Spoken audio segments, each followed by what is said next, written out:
নগাঁৱৰ কচুৱা শিমলুগুৰি জ্ঞান বিকাশ বিদ্যালয়ত সম্বৰ্ধনা সদ্যঘোষিত হাইস্কুল শিক্ষান্ত পৰীক্ষাত উত্তীৰ্ণ হোৱা প্ৰাক্তন ছাত্ৰ-ছাত্ৰীসকলক সম্বৰ্ধনা জ্ঞাপনৰ উদ্দেশ্যে এই অনুষ্ঠান অনুষ্ঠিত কৰে বিদ্যালয়খনে। শিমলুগুৰি জ্ঞান বিকাশ বিদ্যালয়ৰ স্বত্বাধিকাৰী আবুল কালামৰ সভাপতিত্বত অনুষ্ঠিত হোৱা সম্বৰ্ধনা অনুষ্ঠানত 23 গৰাকী কৃতি ছাত্ৰ-ছাত্ৰীসকলক ফুলাম গামোচা, কলম আৰু মানপত্ৰৰে সম্বৰ্ধনা জ্ঞাপন কৰে। সভাত কচুৱা জুনিয়ৰ কলেজৰ অধ্যক্ষ আবুল হাছান, প্ৰবক্তা মৌচিনা খাতুছ ফৰাজী, লতমাৰী পাৰিজাত উচ্চতৰ মাধ্যমিক বিদ্যালয়ৰ অধ্যক্ষ ৱাহিদুজ্জামান, শিমলুগুৰি হাইস্কুল, শিমলুগুৰি আঞ্চলিক জাতীয় বিদ্যালয়ৰ লগতে বহুকেইখন শিক্ষানুষ্ঠানৰ প্ৰধান শিক্ষক অধ্যক্ষৰ লগতে শিমলুগুৰি জ্ঞান বিকাশ বিদ্যালয়ৰ সমূহ শিক্ষক শিক্ষয়িত্ৰী আৰু বহু বিশিষ্ট ব্যক্তিয়ে উপস্থিত থাকে। সম্বৰ্ধনা অনুষ্ঠানত আমন্ত্ৰিত অতিথিসকলে কৃতি ছাত্ৰ-ছাত্ৰীসকলৰ উদ্দেশ্যে বহুমূলীয়া ভাষণ আগবঢ়ায়। বৰ আনন্দৰ দিন। আমি আমাৰ বিদ্যালয়ৰ প্ৰাক্তন ছাত্ৰ-ছাত্ৰীসকলক সম্বৰ্ধনা অনুষ্ঠান জনাইছোঁ। আমাৰ এইখন বিদ্যালয়ৰ পৰা টোটেল 18জন ছাত্ৰ-ছাত্ৰী মেট্ৰিক পৰীক্ষা দিছিলে। তাৰে 13জনেই ফাৰ্ষ্ট ডিভিজন পাইছে, ষ্টাৰ মাৰ্ক, ডিষ্টিংশ্যন মাৰ্ক সহ, আৰু 2জনে পাইছে ছেকেণ্ড ডিভিজন। এইখিনি আমাৰ স্কুলৰ ৰিজাল্ট। সেই হিচাপে আমি আমাৰ ছাত্ৰ-ছাত্ৰীক সম্বৰ্ধনা জনাইছোঁ, ছাত্ৰ-ছাত্ৰীক অভিভাৱকসকলক সম্বৰ্ধনা জনাইছোঁ।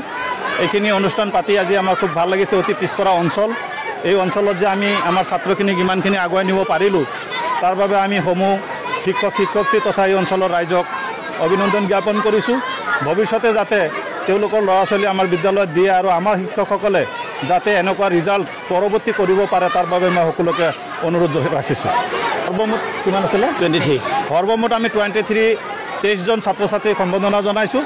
তাৰে 18জনেই মোৰ বিদ্যালয়ৰ প্ৰাক্তন ছাত্ৰ-ছাত্ৰী, আৰু এইসকলক মই ইতিমধ্যে ক'লোৱেই, তেওঁলোকৰ 13জনেই first division, distinction mark, star mark সহ পাছ কৰিছে। গতিকে এওঁলোকক সম্বৰ্ধনা জনাই আজি আমি অত্যন্ত সুখী হৈছোঁ। পৰৱৰ্তী ৰাইজৰ পৰা আমি আশীৰ্বাদ বিচাৰিছোঁ যাতে ভৱিষ্যতেও আমি তেনেকুৱা ৰিজাল্ট কৰিব পাৰোঁ।